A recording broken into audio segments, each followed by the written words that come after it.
टुकड़ी माफिया के सरगुना की सरपरस्ती में चलने वाली हुकूमत पंजाब हुकूमत अपना बजट पेश करने जा रही है और बजट के हवाले से सूरत हाल ये है कि वफाक के अंदर तो जो इन्होंने तोपें चलाई, बेड़ा गर्क और सत्यानाश और सवा सत्यानाश फेरा, और अपने इकनॉमिक सर्वे रिपोर्ट के अंदर वफाक के अंदर जो फैक्ट्स एंड फिगर्स पेश किए वो वही फैक्ट्स एंड फिगर्स थे जो पिछले 3 महीने से हम सब लोग मीडिया के अंदर पेश करते थे। तो ये हमें कहते थे कि ये झूठे हैं, ये कज़ाब हैं, ये गलत बयानी करते हैं। लेकिन अल्लाह पाक की कुदरत देखें कि फिर महकमा ख़जाना, वजारत ख़जाना वफाकी जब इकनॉमिक सर्वे रिपोर्ट पेश करती है वफाकी बजट पेश करने से 1 दिन पहले, आज से 5 दिन 6 दिन पहले, तो एग्जैक्टली वही facts and figures 5.97 GDP growth rate, 6,100 अरब रुपया पाकिस्तान की हिस्ट्री का सबसे पहली दफ़ा टैक्स रेवेन्यू, आपका agriculture growth rate 4.4, industrial growth rate 7.2, large scale manufacturing growth rate 10.4 और foreign remittance $31 billion, export $32 billion. ये वो तमाम चीज़ें हैं जो हम पिछले 3 महीने से पाकिस्तानी कौम को बता रहे थे कि इस तरह की और भी बीसीओ फैक्ट एंड फिगर्स हैं जो 15 साल, 20 साल, 30 साल और पाकिस्तान की हिस्ट्री में किसी फाइनेंशियल ईयर के अंदर ये रिजल्ट गेन नहीं हुआ था। इकोनॉमिकल जो आपके मैक्रो इकोनॉमिक्स इंडिकेटर हैं, कोई 10 साल में पिछले नहीं हुआ, कोई 15 साल में नहीं हुआ, कोई 30 साल में नहीं हुआ, कोई पूरे पाकिस्तान की हिस्ट्री में नहीं हुआ। जैसे 6,100 अरब डॉलर, 100 अरब रुपए पाकिस्तान की हिस्ट्री में 3600 अरब रुपए से ज्यादा कभी टैक्स रेवेन्यू इकट्ठा नहीं हुआ, कभी भी। ये इमरान खान साहब की हुकूमत है। अगर ये मार्च के महीने में हमारे खिलाफ साजिश ना स्टार्ट होती तो ये 6,500 से लेके 6,25,000 अरब टैक्स रेवेन्यू होना था। इसी तरीके से बाकी सारी चीजें। आज ये पंजाब के अंदर बजट पेश करने जा रहे हैं, लेकिन क्या पेश करेंगे पंजाब के अंदर बजट? इन्होंने आले शरीफ ने अपनी कमाल साबका रवायात, जुल्म और जबर की, इस्तबदाद की, गुंडागर्दी की, हिटलरिज्म की, नाजीइज्म की, उसको जारी और सारी रखते हुए इन्होंने क्या किया है? पिछले 3 दिनों से और 4 दिनों से पूरे पंजाब के अंदर 40 से 45 MPs जो हमारे हैं उनके खिलाफ 5 से लेके 6 8 FIRs को काट दी है। ये पंजाब असम्बली के वकूए को बुनियाद बना के और 25 मई के लॉन्ग मार्च को बुनियाद बना के। क्या उसके पीछे राज है? राज एक ही है कि ये चाहते हैं, इन्हें पता है कि पंजाब असम्बली में ये बजट पास नहीं करवा सकते, इनके पास अक्सरियत उस अंदाज से नहीं है कि ये बजट पास करा सकें।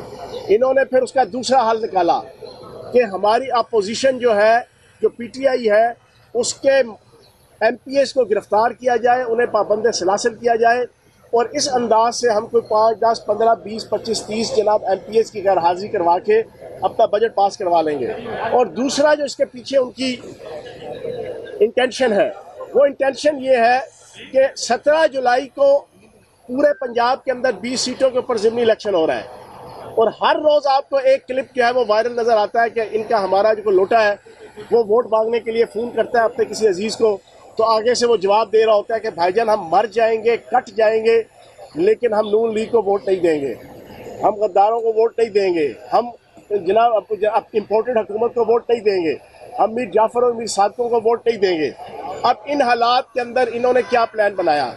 इन्होंने कहा कि जिस हल्के के अंदर, डिस्ट्रिक्ट के अंदर इलेक्शन हो रहे हैं, वहाँ के MPs को, वहाँ के सूबाई अहदेदारों को और डिस्ट्रिक्ट अहदेदारों को इन्होंने पाबंद सलासिल करने का प्रोग्राम बनाया हुआ है और ये गिरफ्तारियाँ कर रहे हैं। और दूसरी सबसे इम्पॉर्टेंट चीज़ जो कल भी मैंने पॉइंट आउट की थी, आज मैं फिर पॉइंट आउट कर रहा हूँ, इलेक्शन कमीशन का इम्तिहान जारी और सारी है। इलेक्शन कमीशन अपने 95% इम्तिहानात के अंदर फेल हो रहा है पिछले कई माह से। अभी भी एक इम्तिहान, उसका पर्चा उसके सामने खुला हुआ है, उसने उसको हल करना है। वो क्या? मैंने कल पॉइंट आउट किया था कि 7 सेक्टरों के तबादले हुए हैं अकॉर्डिंग टू द कॉन्स्टिट्यूशन। जब आपका इलेक्शन का शेड्यूल आ जाता है तो पंजाब हुकूमत या वफाक हुकूमत वो किसी किस्म की कोई पोस्टिंग ट्रांसफ़र नहीं कर सकती। चीफ इलेक्शन कमिश्नर साहब, हम इंतज़ार कर रहे हैं कि वो 7 सेक्रेटरी, जिसमें एक एजुकेशन का सेक्रेटरी है जिसका 90% रोल इलेक्शन के अंदर रिगिंग करने में उसातिज़ा को, टीचर्स को, महकमा तालीम के मुलाजमीन और अफसरान को प्रिजाइडिंग अफसर, असिस्टेंट प्रिजाइडिंग अफसर, पोलिंग अफसर के तौर पर डिप्यूट करने के हवाले से उसका किरदार है। तो जनाब, सबसे पहले तो मेरा मुतालबा है PTI के एक तर्जमान होने के नाते से कि फौरी तौर पे 7 जून को जो 6 या 7 तबादले हुए हैं, इलेक्शन कमीशन इसका नोटिस ले, नहीं तो सुप्रीम कोर्ट इसका नोटिस ले, और सुप्रीम कोर्ट नोटिस देते हुए फौरी तौर पे इलेक्शन कमीशन को कहे कि वो उन तबादलों को फौरी तौर पे वापस ले। दूसरी जो सबसे अलार्मिंग पोजीशन इस वक्त ज़िमनी इलेक्शन के हवाले से, चीफ सेक्रेटरी खुद हर हल्के के अंदर जहां पर ज़िमनी इलेक्शन हो रहा है वहां पर जा रहे हैं। अकॉर्डिंग टू द कॉन्स्टिट्यूशन किसी किस्म का कोई तरक्याती काम अनाउंस नहीं हो सकता जहां पर इलेक्शन हो रहे हों। ये उसकी भी धज्जियां उड़ा रहे हैं। ये इल्लीगल वज़ीर आला हमजा शहबाज, इन्होंने उन तमाम 20 हल्कों में जिनको टिकट दिए हैं उनकी सपोर्ट करने के लिए चीफ सेक्रेटरी खुद जाकर मीटिंग्स हेल्ड कर रहे हैं, और वहाँ जाकर सारे सरकारी मुलाजमीन को, कमिश्नर को, डिप्टी कमिश्नर को, RPO को, CPO को और इन सबको, DPOs को वो ऑन बोर्ड ले रहा है। और ये प्री पोल रिगिंग बिल्कुल पूरे सज धज के और पूरी शान के साथ जारी और सारी है।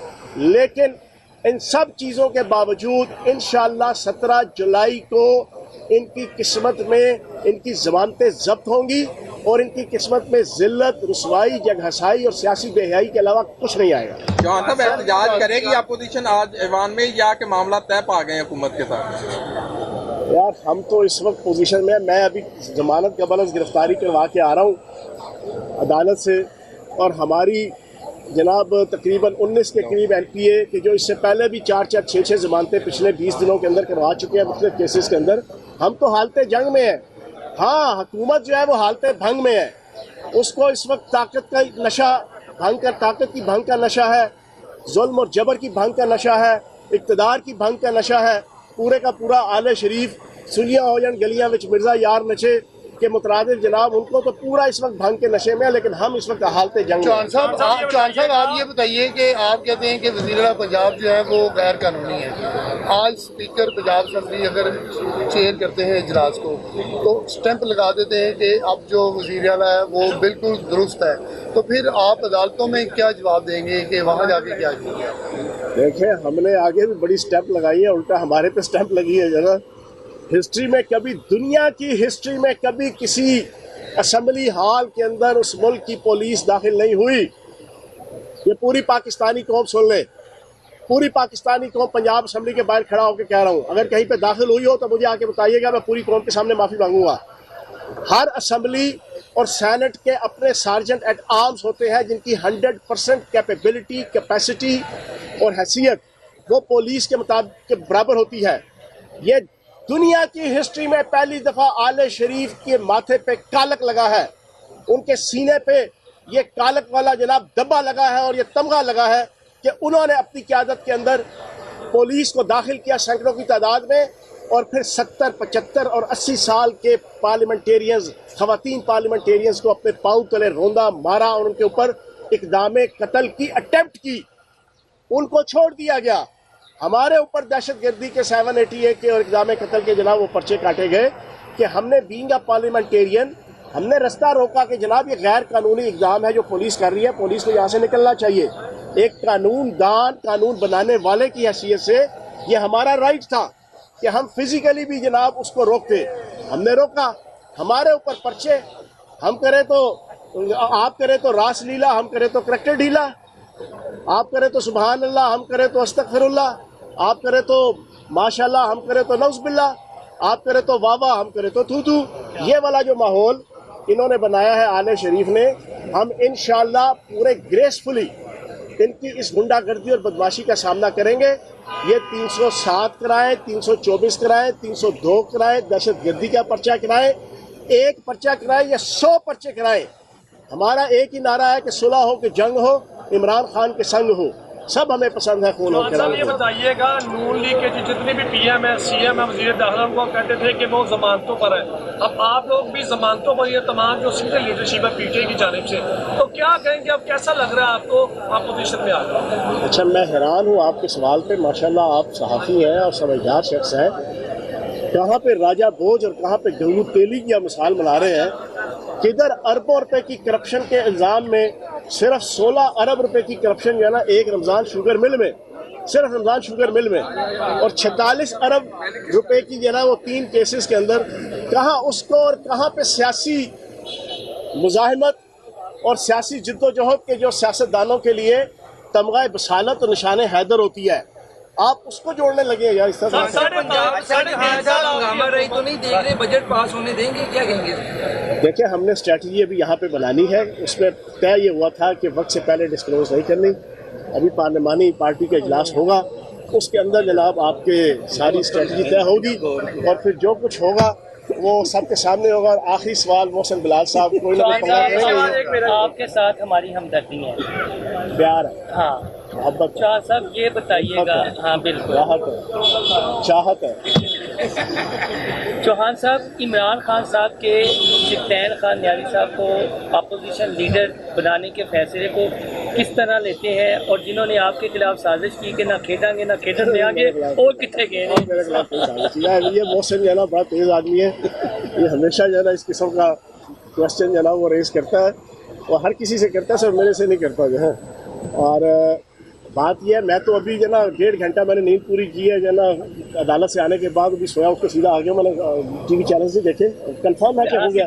सत्तार खान साहब बड़े सीनियर पॉलिटिशियन हैं, बड़े सीनियर पार्लियामेंटेरियन हैं, और मेरा ख्याल है कि ये चौथी या 5वीं दफ़ा MP और मिनिस्टर बने हैं, तो बिल्कुल कोई ऐसा गलत फैसला नहीं है, बिल्कुल ठीक फैसला है, और अच्छे तरीके से इंशाल्लाह दबंग तरीके से, और हम उनके साथ होंगे, हम साथ होंगे। बाकी कल भी मैंने आपको एक चीज़ कही थी, ओहदे की अपोजिशन लीडर बनने के लिए, देखो अपोजिशन लीडर बनने के लिए ज़रूरत नहीं होती ओहदे की, वो तो अपोजिशन का कोई मेंबर के जो जुर्रत रखता हो, हिम्मत रखता हो, हौसला रखता हो, वलवला रखता हो, सलाहियत रखता हो, नॉलेज रखता हो, इल्म रखता हो, और हुकूमत की सारी करतूतों के ऊपर खबर रखता हो, तो वो बड़े ज़बरदस्त तरीके से कर सकते हैं। लाहौरी ग्रुप आप बड़ा अच्छा बोलते हैं, बड़ी अच्छी बातें करते हैं। आप अंदर जाके गरीब आवाम के लिए कैसे आवाज़ उठाएंगे जो इस टाइम पेट्रोल महंगाई से इतना तंग आ चुके हैं कि लोग खुदकुशियाँ कर रहे हैं, क्या करेंगे उनके लिए? आप उनकी आवाज़ कैसे बनेंगे? आप अवामी नुमाइंदे हैं। सारा दिन यहाँ पे भी, कल भी आपने देखा, जब असम्बली आए हैं हमने आवाज़ बुलंद की है,